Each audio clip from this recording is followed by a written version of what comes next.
سلام، خیلی خوش اومدید به سومین جلسه تمرین دوره مبتدی. مجتبی عنایتی هستم. امیدوارم که لحظات خیلی خوب و خوشی رو کنار هم دیگه داشته باشیم. بحث امروزمون در مورد اینه که خیلی سوال میپرسن، شاید توی ذهن شما هم باشه، اینکه آیا یوگا با بدنسازی تداخل داره یا اینکه ما در کنار یوگا باید کارهای قدرتی انجام بدیم مثل بدنسازی که استقامت و قدرت عضلانیمون بره بالا، یا اینکه کسایی که میگن ما مثلا دوست داریم شکل بدنمون بهتر بشه نسبت به شکل عضلانی، آیا یوگا کمکمون میکنه به تنهایی یا بدنسازی هم انجام بدیم در کنارش؟ یه خورده جواب دادم به این سوال پیچیده است، به همین سادگی نمیتونیم بگیم بله یا خیر تداخل داره یا نداره. باید ببینید هدفتون و برنامه‌ریزی که دارید از این موضوع چه چیزی هستش. کسی که میاد تعداد جلسات در هفته یوگا 2 الی 3 جلسه داره و 2 الی 3 جلسه هم تمرینات بدنسازی داره تو روزهای دیگه و هدفش تمرین کردن برای سلامت بدنشه، هیچ مشکلی نداره که این دوتا با همدیگه انجام بشه. ولی وقتی کسی میاد که میگه آقا من میخوام یه خورده به مرور زمان توی یوگا حرفه‌ای‌تر تمرین بکنم، یه خورده داستان متفاوت میشه به خاطر نوع انقباضاتی که داخل حرکات یوگا هست و نوع انقباضاتی که داخل حرکات بدنسازی هستش. خب اینجا اگه میتونید بفهمید که با تعداد جلساتون و هدفتون که باید چطوری برنامه‌ریزی کنید.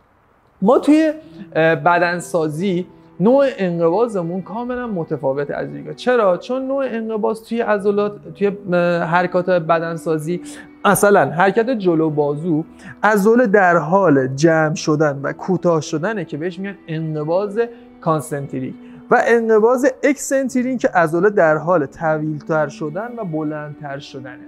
وقتی ما میایم 12 تا تکرار، 20 تا تکرار، 8 تا تکرار انجام میدیم، این متفاوته با یه حرکتی که ما توی یوگا میریم توی پوزیشن و میمونیم. مثال میزنم، من توی یه حرکتی مثلا دستم اینجوری کشیده است و صاف و بازم عضله‌ام منقبضه، انقباض داره. به این نوع انقباض میگن انقباض ایزومتریک یا انقباض ایستا. خب جنس این دوتا با هم فرق داره. وقتی شما میاید حرکات کانسنتریک و اکسنتریک انجام میدید، جنس عضله یه جورایی تغییر میکنه، به اصطلاح عضله دوکی مانند میشه و کوتاه‌تر میشه، چون که خب شکل داده شدن به عضله موقعی انجام میشه که خب عضله ها جمع بشن، کوتاه بشن تا اون شیپ مورد نظر انجام میشه. اما توی یوگا اینجوری نیستش. به خاطر همین کسایی که میخوان یه خورده حرکات ادوانس یوگا بزنن، حرفه‌ای‌تر تمرین بکنن، پیشنهاد به تمرینات بدنسازی نه اینکه بگیم نه یا تداخل داره. خیلی باید اصولی و روی برنامه‌ریزی بشه. نوع تمرینی که ارائه میشه باید یه متخصص بدنسازی یوگا باشه. یعنی اینجوری نباشه که شما برید پیش یه مربی بدنسازی بگید من میخوام برنامه بگیرم، نمیدونه اصلا ماهیت یوگا چیه، سیستم فیزیولوژیک یوگا چیه. به خاطر همین یه خورده حساسه این ماجرا. ولی برای کسی که به صورت برای سلامت، برای هلس داره تمرین میکنه، هیچ ممانعتی نداره تمرینات بدنسازی و تمرینات یوگا. میتونه به هم دیگه اتفاقا کمک هم بکنه. ولی از یه جاهایی به بعد که یکی که فلکسیبیلیتی خوبی توی هیپ، مفصل هیپش نداره، خیلی سخت میشه که بیاد تمرینات زیادی روی لگن و پا و چهارسر و همسترینگش انجام بده توی بدنسازی و انتظار داشته باشه که از این ور توی حرکات ادوانس یوگا توی هیپ بخواد عملکرد بالایی داشته باشه. یه خورده اتفاق افتادن سخت میشه. امیدوارم که اطلاعات خوبی گرفته بشه در این موضوع. بریم که جلسه سوممون شروع کنیم، لذت ببریم با سیکل دنسینگ واریو. در خدمتتون هستیم.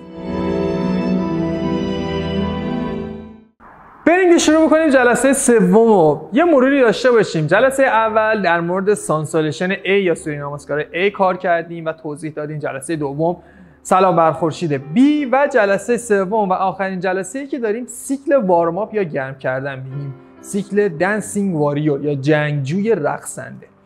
ببینید جلسه اول، دوم، سوم آسون‌ترین و بیشترین بحثمون بود که باید خیلی روش مراقبت میکردیم تا یادش بگیریم کاملا. چرا؟ چون یه خورده بحث وارم آپ و گرم کردن توی یوگا یه خورده از رشته‌های دیگه متفاوته. جلسات بعدی در مورد وارم آپ و گرم کردن صحبت میکنیم، ولی اینو یادتون باشه که ما از این 3 تا سیکل برای گرم کردن استفاده میکنیم. به خاطر همین هر جلسه رو برای یه دونه سیکل مد نظر داشتیم و قرار دادیم تا بتونیم خوب کار بکنیم، یاد بگیریم، تمرین بکنیم تا بتونیم دیگه دغدغه‌ای برای یه سری مسائل نداشته باشیم که هی جلوتر بهتون توضیح. همونجور که از اسمش مشخصه، از یه سری تعداد حرکات و تنوعات ویرابادراسانا یا واریور یا همون جنگجو تشکیل شده. یعنی ما ترکیب سانسولیشن و انواع مختلف حرکات ویرابادراسانا است. یه بار میریم آموزش بدیم. شما الان تمرین نمی‌کنیم اصطلاح با اینا، میریم با همدیگه شما هم اجرا بکنید، ببینید نحوه قرارگیری پا و دامن حرکتی به چه شکلی، بعد شروع می‌کنید تمرین کردن. از جلسه بعدی تمرین یوگا کردن شروع میشه. یعنی ما هم از اول شروع می‌کنیم تمرین کردن، هم این که شروع می‌کنیم حرکات آموزش دادن. خب میریم تو وضعیت سگ سر پایین. توی این وضعیت که وایسادیم پای راستمون رو میاریم جلو، باید بریم توی حرکتی که توی سانسولیشن بی یا سوری نماسکار بی تمرین کردیم، ویرابادراسانا یا جنگجوی A. پاشنامون توی یه خط بود، پای پشتی پنجه پای پشت 45 درجه به سمت داخل میچرخید، خم میشدیم رو پای جلو و دستامون رو میبردیم بالا. اگه میتونستیم میچسبیم به هم دیگه. این شد جنگجوی 1.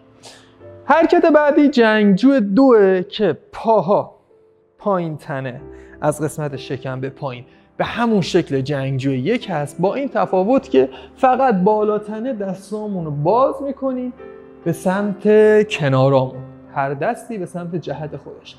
باید سعی کنیم دستامون توی خط باشه، بالا و پایین نباشه. یه خورده خوشگل‌ترش اینه که دست جلو یه خورده بالاتر میاد، یعنی حالت دست جلو به شکلی که یه خورده سر انگشتا بالاتره. شونمون نباید جمع باشه، باید تا اونجایی که میتونیم دستامون رو دور کنیم از بدنمون.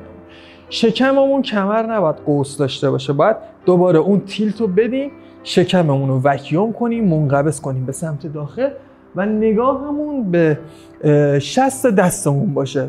دقیق تر بخوایم بگیم به ناخون شست دست نگاه میکنیم که بتونیم تمرکز بکنیم و حالا اون تعدادی که مد نظرمون توش بمونیم. هر چقدر بتونیم لگنمون رو نزدیکتر به زمین بکنیم و در شرطی که پای جلومون 90 درجه باشه فشار تمرین بیشتره. پس شما اوایل کار یادتون باشه که پاتون رو زیاد باز نکنید، توی این پوزیشن بمونید.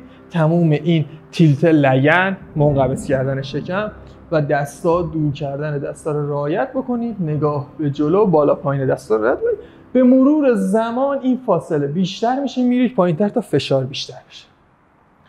خب بعد حرکت اول شد جنگجوی A، حرکت دوم جنگجوی B یا ویرابادراسانا 2. حرکت بعدی ریورس واریور یا جنگجوی معکوس، به این شکلی که دست چپ میاد روی پای چپ و همین دستمون تو حالت برمیگرده به سمت عقب. دست راستمون تا اونجایی که میتونیم میکشیم پشت و دست چپمون رو پا میره بدون اینکه وضعیت پامون تغییر بکنه. بعضی از بچه‌ها رو من میبینم میخوام برن، میان بالا و پای جلوشون صاف میشه. پای جلو کاملا باید توی این وضعیت بمونه. ریورس واریور جنگجوی معکوس، یعنی همون دست میاد به سمت عقب. دوباره توی جنگجوی 2 وای میستیم، دست چپ میره پا، دست راست رو میکشیم عقب. حرکت بعدی باید بیایم اوتیتا پارشوا کواناسانا، دست راستمون رو میاریم جلو. ببینید برمیگردیم به حالت ویرابادراسانا 2 ولی مکس نمی کنیم، همونو میذاریم دست راستمون رو کنار داخلی پای راست، حالا یا پنجه یا کف دست. دست چپمون که به این شکل هست رو میاریم میکشیم جلو به سمت جلو. کف دست میتونه روبرو باشه، میتونه به سمت زمین باشه، فرق آنچنانی نمیکنه. بس توی ریورس که هستیم، جنگجوی معکوس هستیم، میایم جلو، دستامو صاف، دست راست رو میذاریم زمین، داخل پا دست چپ رو میکشیم. دوباره حرکت بعدی بازگشت به جنگجوی 2. نشون باید بدیم، اینجا دیگه مکس باید بکنیم، نشون میدیم و میریم برای چاتورانگا. دست چپمون رو میذاریم زمین، پای راست رو میکشیم عقب، میریم توی وضعیت چاتورانگا، حالا به هر شکلی که چاتورانگا رو میتونیم انجام بدیم. سگ سر بالا، بعد سگ سر پایین. خب این شد سیکل دنسینگ واریور قسمت راست بدن فقط. خب مد نظر داشته باشید که سیکل دنسینگ واریور فقط این قسمته، یعنی از سگ سر پایین تا تموم بشه بازم تو وضعیت سگ سر پایین هستیم. پس ادامه و انتهای ماجرا مربوط به سیکل دنسینگ واریور نیستش. خب الان ما سمت راست رو رفتیم. هر سیکل دنسینگ واریور راست و چپ میشه یه دونه اجرا کردن کامل است. پای چپمون رو میاریم جلو، دوباره پاشنه توی خط، پای راست 45 درجه میچرخه به سمت داخل. میریم برای حرکت جنگجوی 1. حرکت بعدی جنگجوی 2 یا ویرابادراسانای 2. رو پای چپمون خم میشیم، پاشنه‌مون توی یه خطه، پنجه پای راست 45 درجه به سمت داخله. کمرمو گود نمی کنم یا پشتمو گرد نمی کنم. سعی می کنم این گودی کمرمو بگیرم، نگاهم به ناخن شست دست جلومه. حرکت بعدی ریورس جنگجوی، دست راستم رو پا میکشم عقب تا اون جایی که میتونه بره، دست چپم هم میکشم سمت عقب. هر چقدر توی این باز پایین برید و دستتون رو بکشید فشار بیشتر میشه، هر چقدر بالا بمونید فشار کمتره. یادتون باشه که فشار رو به مرور زمان بدنتون خودش بهتون میگه که کی نیاز داره به این که شما حرکت رو تو دامنه بیشتری برید. پس فشار نیارید طوری که توی حرکات نتونید دم و بازدم بکنید، نتونید تنفس کامل داشته باشید. کل یوگا داستانش به اینه که توی هیچ حرکتی فشاری نیارید که تنفس کشیدن برات سخت بشه. پس این تو ذهنتون باشه برای درک کردن سختی یا لول مثلا پایین‌تر بودن سطح تمرین به تنفستون میتونید خیلی دقت بکنید. خب توی وضعیت جنگجوی معکوس میایم توی جنگجوی 2 ولی وای نمیسیم، دست چپ رو دوباره میذاریم داخل، دست راستمون رو میکشیم به سمت جلو. یادتون باشه کامل به سمت جلو نباشه یا به سمت بالا نباشه، مورب دستمون رو میکشیم، لگنمون رو تا اونجایی که تونستیم نزدیک به زمین میکنیم، کم کم به مرور زمان. دوباره برمیگردیم جنگجو 2، یه مکس میکنیم و دوباره چاتورانگا، سگ سر بالا یا اردو مکاشاناسانا، سگ سر پایین و دم و بازدم. میمونیم توی همین وضعیت. خب شروع میکنیم پاهامون رو گرم کردن، از زانو پاهامون رو باز و بسته میکنیم، یه خورده بدنمون رو گرم کنیم. الان میخوایم شروع کنیم به تمرین کردن. تا اینجا سیکل دنسینگ واریور رو توضیح دادیم، داستانش به چه شکله. هر جایی که میخوایم فشار تمرین بیشتر بشه توی این سیکل، باید لگنمون رو نزدیک به زمین بکنیم. توی این حالتایی که داریم انجام میدیم، توی حالتای واریور یا جنگجو، لگن هرچی نزدیکتر به زمین بشه فشار حرکت بیشتره. الان هم سعی میکنیم خب تو هم سگ سر پایین بمونید، پاشنتون نزدیک به زمین کنید. الان هم سعی میکنیم شروع کنیم به یه نوع تمرین. توی همین وضعیت بمونید توی سگ سر پایین. تمرینی که الان میخوایم بکنیم از سانسولیشن A شروع میکنیم، B و میچسبونیم به دنسینگ واریور. یه تمرین سبکی داشته باشیم برای این جلسه. خب وای میستیم سر مت، بلند شید واسه سر مت، تو وضعیت تاداسانا قرار میگیریم. شروع میکنیم سانسولیشن A. دور اول دستامون رو میبریم بالا، اردو هاستاسانا، دم، سرمون رو میچسبونیم، اوتاناسانا، بازدم، میایم بالا، آردها، اوتاناسانا، دم، پای راست رو میبریم عقب، بعد پای چپ، چاتورانگا، بازدم، سگ سر بالا یا اردو مکاشاناسانا، دم، سگ سر پایین یا آدو مکاشاناسانا، بازدم. 5 تنفس میمونیم.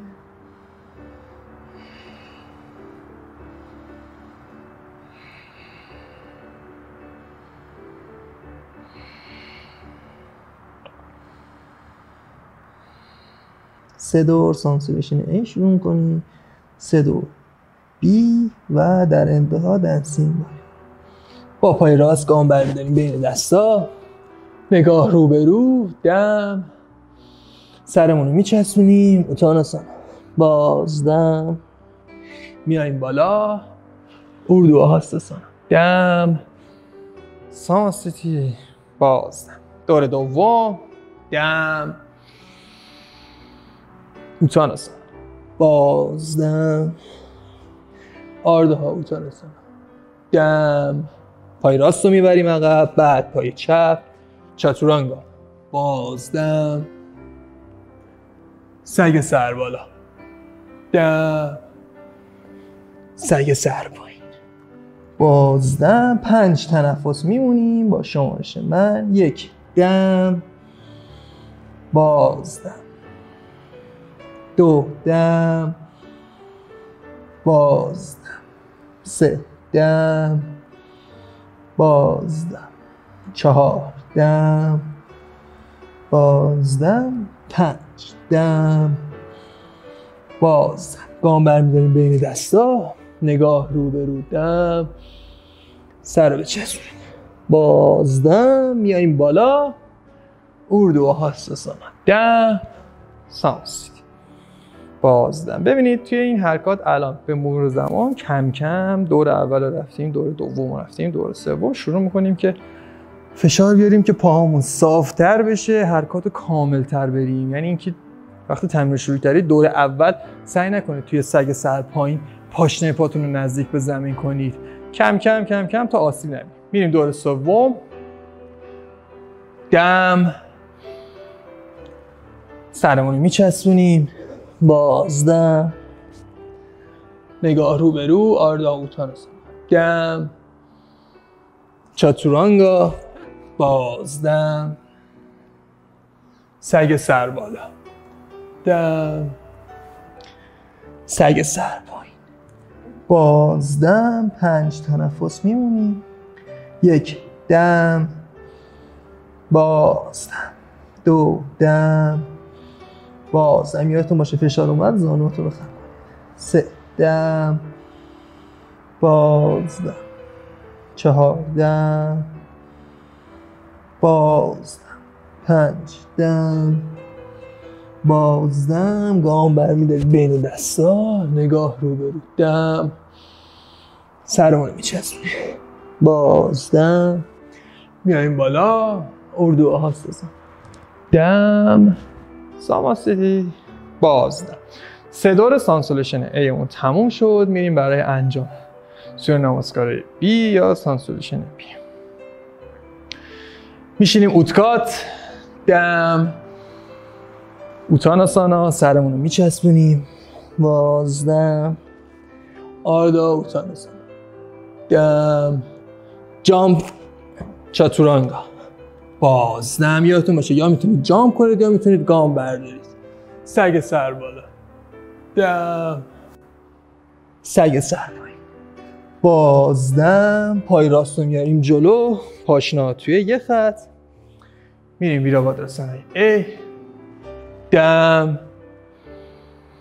دستامون رو میذاریم زمین، پای راست رو میکشیم عقب، چاتورانگا، بازدم، سگ سر بالا، دم، سگ سر پایین، بازدم. پای چپمون رو میاریم جلو، پاشنه‌ها توی یه خط، پنجه پای راست 45 درجه به سمت داخل، جنگجوی A، دم،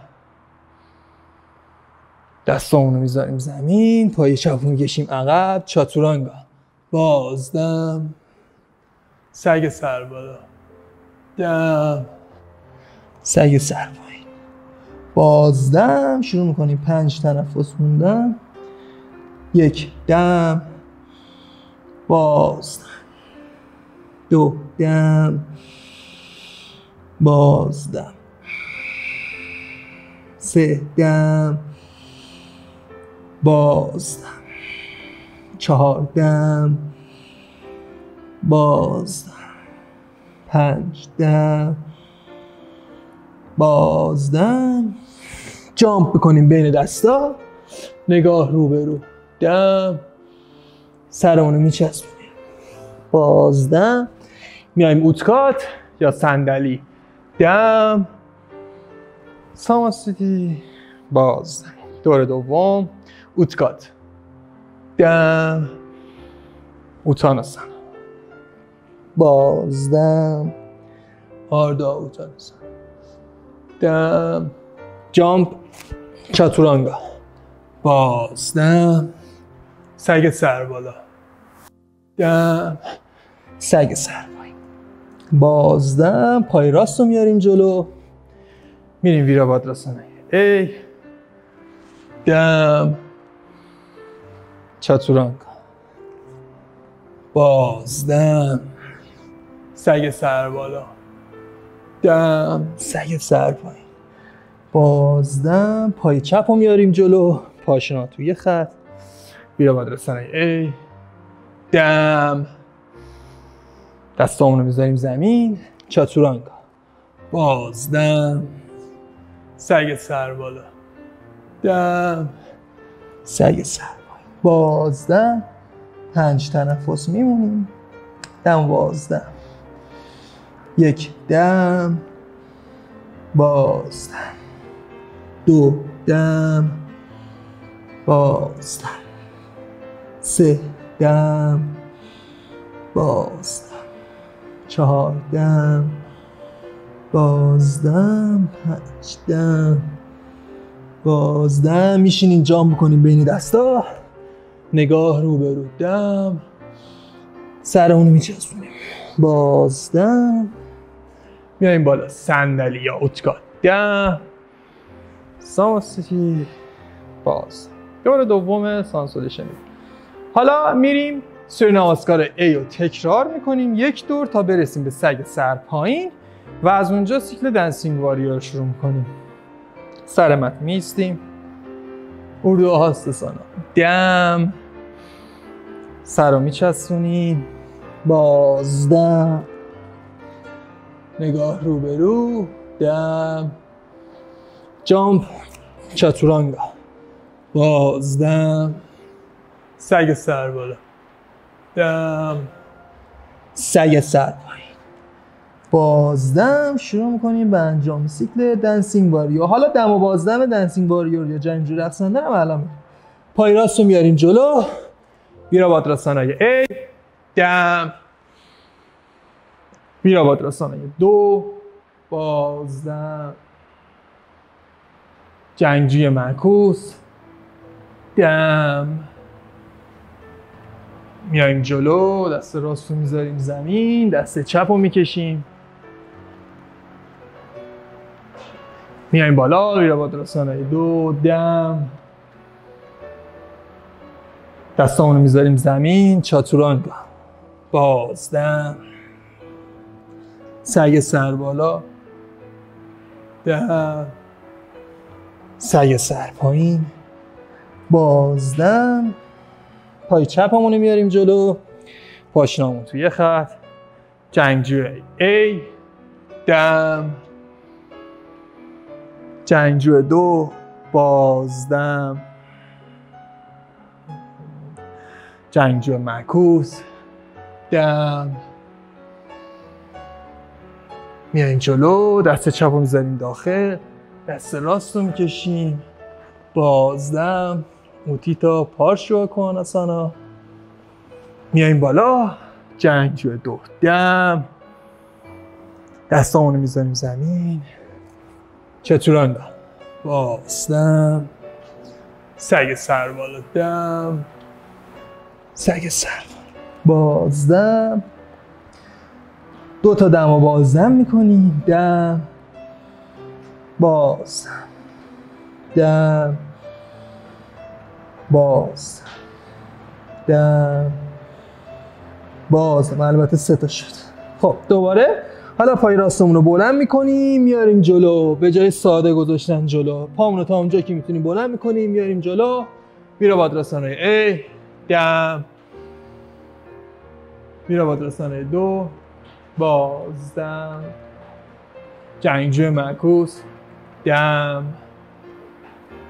میایم جلو، دست راستمون رو میذاریم زمین، دست چپ رو میکشیم، بازدم، میایم بالا، جنگجوی 2، دم، چاتورانگا، پای راستمون رو بلند میکنیم، بازدم، سگ سر بالا، دم، سگ سر پایین، بازدم. پای چپ رو میاریم جلو، پای چپ رو بلند میکنیم، میاریم جلو، جنگجوی A، دم، جنگجوی 2، بازدم، جنگجوی معکوس، دم، میایم جلو، دست چپ رو میذاریم داخل، دست راست رو میکشیم، بازدم، میایم بالا، جنگجوی 2، دم.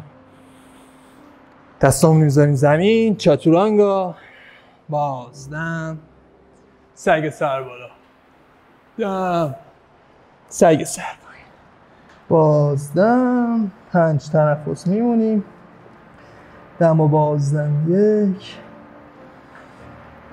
دم و بازدم 2. دم و بازدم 3. دم و بازدم 4. دم و بازدم 5. جا میکنیم بین دستا. نگاه رو به رو. دم. سر رو میچسبونیم. بازدم. میایم بالا. دم. ساماسیتی. بازدم. خب الان تمرین کردیم در مورد سیکل دنسینگ واریور رو ترکیبش با اینا. یه چیزی یادتون باشه، همین الان میتونید استاپ کنید تمرین رو، 1 رو تا 20 دقیقه دیگه دوباره اینا رو تکرار بکنید و بعد بیاید ادامه حرفای منو گوش بدید. خب ادامه اینه که ما توی وضعیت‌های یوگا که تموم میشه اصطلاحاً، حالا از جلسه بعد که سیکل تمرین میکنیم کلاً، یعنی این سانسولیشن سلام بر خورشید و دنسینگ واریور، میشه تقریباً 30% تمرینه. ادامهش دیگه طراحی تمرین و حرکت داریم که اونا رو انجام میدیم. وقتی که اونا رو انجام میدیم انتها باید یه سرد کردنی داشته باشیم. با یه سری حرکات ما کم کم بدن رو سرد میکنیم، ولی بیشتر مواقع هم از یه حالتی استفاده میشه به نام شاواسانا یا جسد که دیدید یوگینیا رو دیده باشید، بیشتر دراز میکشن روی زمین با اون حالت سرد میکنن یا سیستم بدن خودشون از نظر متابولیسم و انرژی رو برمیگردونن به حالت اولیه. ما جلسه بعد هم از نظر فیزیکی سرد میکنیم، هم از نظر منتالی و اون داستان شاواسانا داریم. الان که تمرینتون تموم شد میتونید دراز بکشید رو به پشت. یه بار با هم دیگه بریم وضعیت شاواسانا رو کامل بهتون بگم. دراز میکشید رو به پشت. پشت دستاتون رو میذارید روی زمین. بدنتون رو رها میکنید. سعی کنید هیچ انقباضی، هیچ گرفتگی، هیچ جایی از عضلاتون سفت نباشه. چشماتون رو میبندید، دهن بسته.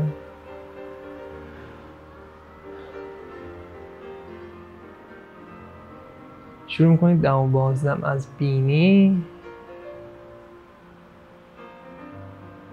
تمام تمرکزتون رو میبرید روی دم و بازدم. دم بازدم. دم باز. سعی کنید به هیچ چیزی، به هیچ موضوعی، به هیچ دغدغه‌ای فکر نکنید. فقط تمرکزتون روی دم و بازدمتون و مقدار هوایی که وارد و خارج ریتون میشه فکر بکنید.